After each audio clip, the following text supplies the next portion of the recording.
Buxoro viloyatining sayyohlik salohiyati tobora rivojlanib, qadimiy diyorimizga tashrif buyurayotgan chet ellik va mahalliy sayyohlarning soni yil sayin ortib bormoqda. Buxoro nafaqat qadimiy shahar, balki o'rta asrlarda dunyoga tanilgan shahar sifatida ham ma'lum va mashhur bo'lgan. U Markaziy Osiyoning nomdor va nufuzli shaharlaridan biri bo'lgan. Buxoroning jahon tamaddunidagi o'rni va tarixiy xizmatlari beqiyos hisoblanadi. Qadim yurtimiz Buxorodagi mavjud ziyoratgoh va qadamjolarning har birining o'z tarixi va o'tmishi bor. Ularning bari tariximizning ma'lum bir davrlarda yuzaga kelganligi barobarida qadim vohamiz tarixida ham o'ziga xos o'rin egallaydi. U bilan bog'liq ravishda asrlar osha bizgacha turli afsona va rivoyatlar yetib keladiki, u orqali biz o'tmishda yashagan alomalarimiz, buyuk insonlar haqida bir qadar ma'lumot olish imkoniga ega bo'lamiz.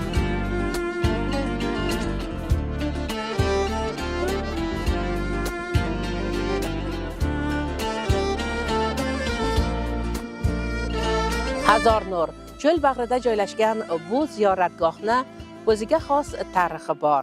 Aynan bu joy nega Hazor Nur nomi bilan ataladi? Nafaqat Buxoro shahrining markazida, balki ana shunday olis cho'l hududlarida mavjud bo'lgan bu kabi mo'jizaviy makonlarning ham turfa xil afsona va rivoyatlari bor. Bularning bari tarix haqida muayyan bir ma'lumotga ega bo'lish imkonini beradi. Qadrli muxlislar, demak, bugungi Buxoro bo'ylab ko'rsatuvni ham biz Buxoro viloyati Shofirkon tumanidagi Hazor Nur ziyoratgohidan olib boramiz.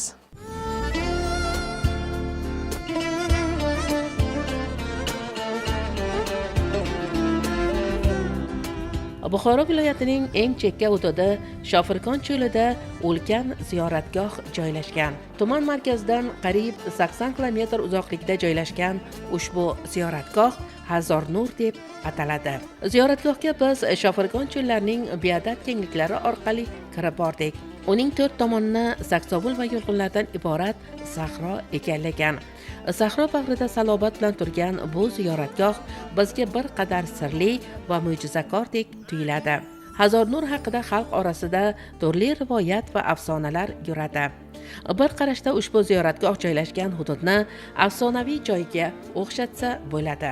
Uning tevarak atrofi baland-past tosh tepaliklar va tosh cho'qqilardan iborat. Hayratlanarli tomoni esa ana shu tepaliklarning har birining o'ziga xos nomi va u bilan bog'liq turli rivoyatlar bor. Ushbu ziyoratgoh Hazor Nur deb atalsa-da, uning tarixi bevosita Malika Ajdar degan mashhur sarkarda buyuk inson nomi bilan bog'liqdir. Malika Ajdar kim bo'lgan? Tarixiy shaxsmi yoki afsonaviymi? Ushbu buyuk shaxs haqida ma'lumot beruvchi manbalar mavjudmi degan savollarga javob topish istagi bizni necha yillardan buyon qadr oslab turgan, asrlar osha yetib kelgan ushbu ziyoratgoh tomon boshladi. Tarixiy manzilda bo'lganimizda esa uning atrofida o'nlab tosh tepaliklar va ziyoratgohda bundan necha yuz yillar oldingi qabrlar borligini o'ziyoq muayyan tasavvurga ega bo'lish imkonini berdi.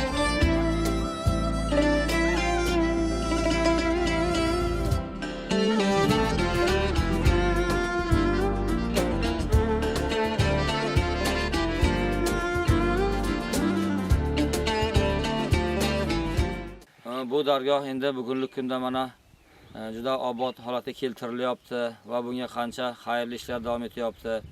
Bu yerga kelganda inson qanday o'zini bir ruhan yengil qiladi, qalban o'zini his qiladiki, eng yaxshiligini kelib ziyorat qilib, o'zidagi qalbidagi narsalarni, istiroblarni aytib, taskin topib ketgan maskanga aylangan. Hazor Nur tarixi bilan bog'liq bo'lgan, juda katta tarixga ega bo'lgan atroflari mana ayniqsa insonning e'tiborini tortadigan jihati, insonlarni kelib tepadan qaraganda, ayniqsa bir tabiatning manzarasini ko'rganda boshqacha bir o'zini odam his qiladi. Bu manzillarga kelgan inson ziyorat qilar ekan, albatta o'tmishni eslaydi, ko'na tarixni eslaydi. bu qilgan sahobalarni, bu islom dini bilan bog'liq bo'lgan jihatlarni bir qator ko'nglidan o'tkazadi va shu yurtga muhabbat paydo bo'ladi, shu dinda muhabbat paydo bo'ladi. Shu yerni ziyorat qilgan odam albatta bunday yurtimizga joylar, bunday ziyoratgoh bor ekanligidan, shu yurtning farzandi ekanligidan inson o'z beixtiyor o'zi xursand bo'lib ketadi.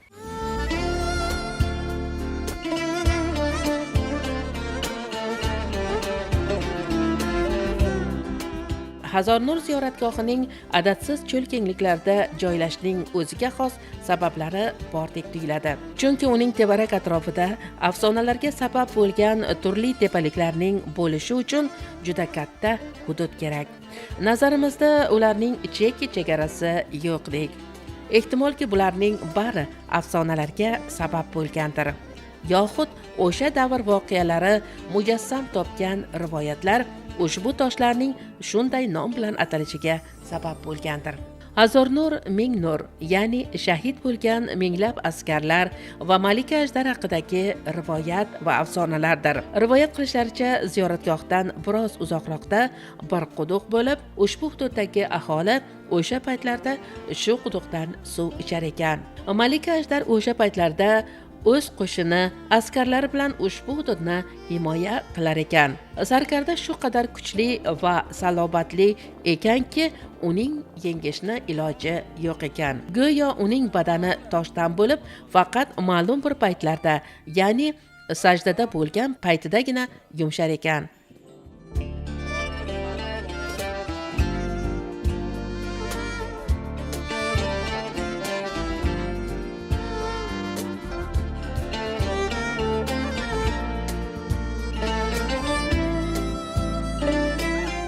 Yettinchi asrda janglar bo'lib, mana shu yerga shahid bo'lgan tarixiy obida, tarixiy bir ziyoratgoh joy. Endi hozirgi paytda bu turizm bilan bog'liqligi, turistlar hozir kelgan paytda albatta qadimiy narsalarni, ular 300 yillik, 500 yillik, 1000 yillik inshootlarni, o'shalarni ko'rishlikni, o'shalar bilan tarixi bilan tanishishlikni istab turib bizni yurtimizga keladi. Albatta tarix asaratlarini shu yerga ko'rishlik mumkin. Maqbaralarga, ana chillaxonalari bor, masjidlari bor, 1,5 ming yillik tarixga ega bo'lgan tarixiy holatlarni shu yerga kuzatish mumkin.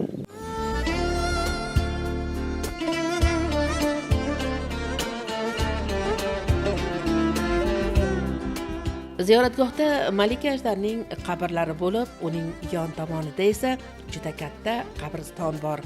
Bu qabr toshlardagi yozuvlarni o'qiganimizda esa bu joyda necha yuz yillar oldin yashagan odamlar dafn etilganligi haqidagi ma'lumotlarga duch keldik.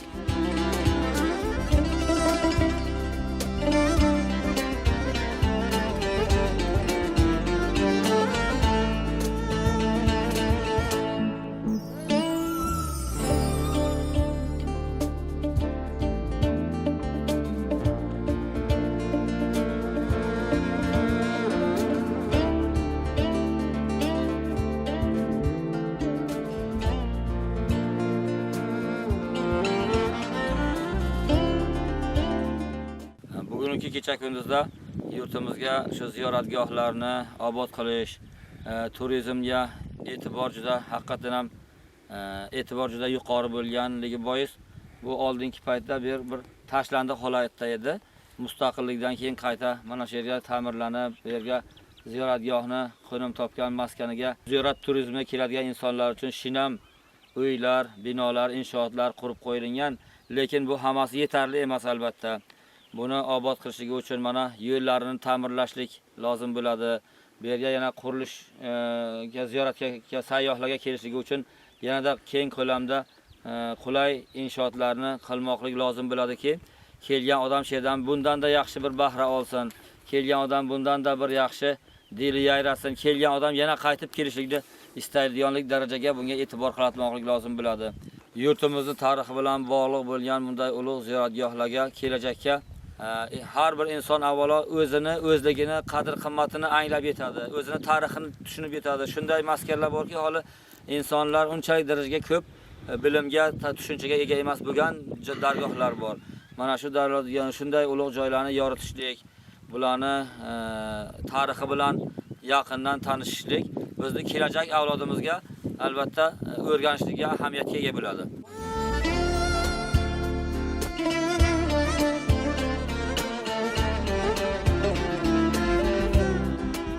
Shofirkon tumanidan ancha olisda joylashgan Hazor Nur ziyoratgohiga tez-tez tumanning keksa nuroniy otaxonlari tashrif buyurishadi. Bu kabi joylarni nafaqat ko'rib, ular haqida ma'lumotga ega bo'lish, balki bu kabi tarixiy manzillarni yoshlar uchun ibrat ekanligini ham alohida ta'kidlash joiz, deyishdi ular suhbat asnosida. Ziyoratgohni o'ziga xos tarixi bor.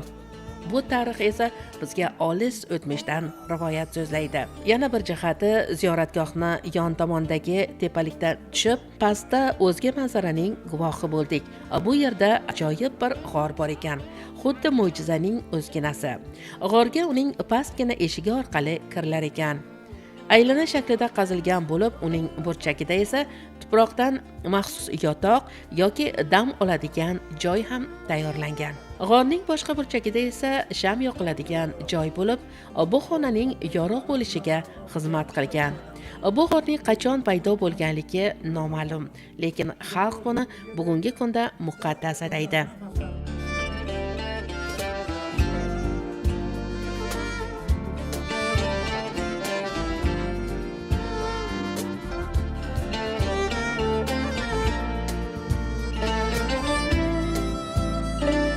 Bugungi kunda xalqimiz bu ziyoratgohni muqaddas deb ataydi. Malika Ajdar balki o'sha davrdagi mashhur sarkardalarning taxallusidir. Uning dovyurakligi, mardlikka nisbat berib, shunday nom bilan xalq orasida mashhur bo'lgandir. Bu qaysidir ma'noda yengilmas kuch-qudrat sohibi kabi ma'nolarni ham anglatadi. Ammo nima bo'lganda ham bu ziyoratgoh asrlar osha tarixning yorqin timsoli bo'lib bizgacha yetib kelgan.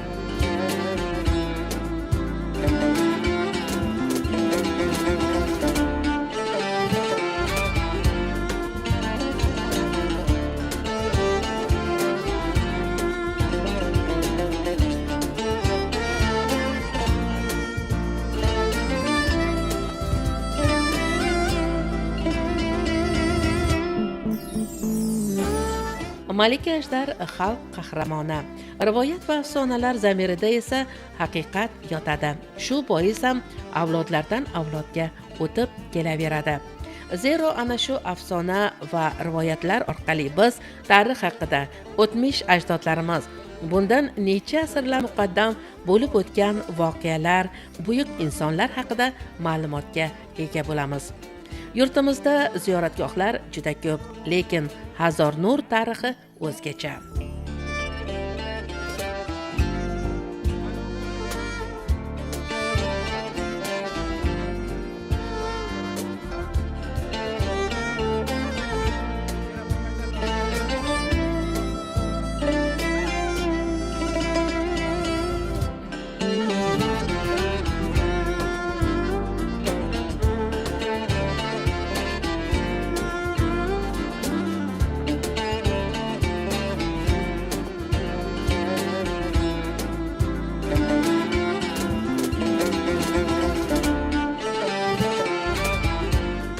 Cho'l hududining qoq o'rtasida baland tepalikda joylashgan Hazor Nur ziyoratgohi xuddi afsonalar maskaniga o'xshaydi. Bugun yurtimizda ziyorat turizmiga alohida e'tibor qaratilyapti.